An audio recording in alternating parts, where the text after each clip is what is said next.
সাথে বলুন মৃত্যু ব্যস্ত আছে কিনা। তারপরও দেখা যায় কিতাবেতে পাওয়া যায় অন্য নবী রাসূলের কাছে আজরাইল যেভাবে যাইতেন আমার নবীর কাছে সেইভাবে যায় নাই। আমার নবীর কাছে যাবেন আজরাইল, আল্লাহ বলেছেন আজরাইল রে বন্ধুর অনুমতি ছাড়া ঘরে ঢুকবা না, বন্ধুর অনুমতি ছাড়া বন্ধুর রুহে হাত দিবা না, আমি আল্লাহ নিষেধ করে দিলাম। বাবারা ভাইয়েরা, আজরাইল এসে নবীজি অসুস্থ, চোখের পানি ঝরঝর করে পড়তেছে। আম্মা জান আয়েশা সিদ্দিকা রাদিয়াল্লাহু তাআলা আনহার হুজরাই ছিলেন। আম্মা জান আয়েশা বলেন, হুজুর কেন এইভাবে কাঁদতেছেন গো নবী? আপনার কি অসুস্থতার চাপ বেশি, কষ্ট ব্যথা বেশি হইতেছে?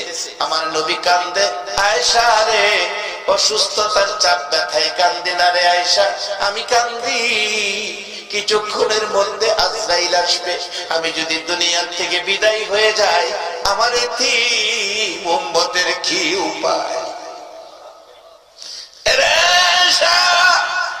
আমি আমার অসুস্থতার কষ্ট দুঃখের জন্য কাঁদি না, আমি কাঁদি রে আমার গুনাহগার উম্মতের জন্য।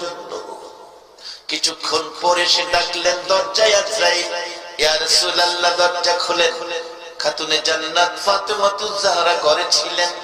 বললেন, আমার নবী ফাতেমা রে দরজাটা খুলে দাও।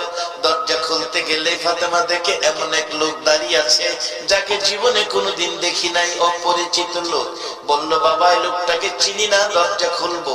বাবা দরজা খুলে দাও, এই লোকটারে তুমি চিনবা না, লোকটার নাম মালাকুল মউত আজরাইল। কিছুক্ষণের মধ্যে তুমি ফাতেমা এতিম হইয়া যাইবা। ঘরে ঢুকলে নবীজির পাশে বসতে নবী বললেন, আজরাইল কিছুক্ষণ বসো, আমার ভাই জিবরাইল আসো। আদম আলাইহিস সালাম থেকে শুরু করে ঈসা আলাইহিস সালাম পর্যন্ত সকল নবী রাসূলের জীবনী খুলুন, এত সময় কারো কাছে আজরাইল বসে না। আমার নবীর পাশে আজরাইল ঘন্টার পর ঘন্টা বসে রয়েছে। জিবরাইল এসেছে, হুজুর কাইদেন না, আল্লাহ আমারে পাঠাইছে, আপনার উম্মতের কোনো সমস্যা নাই, আপনার বিদায় আনতে, আপনার বিয়োগ আনতে, আপনার সকল উম্মতের দায়ী দায়িত্বের জন্য আমার আল্লাহ গার্জিয়ান হইয়া গেছে।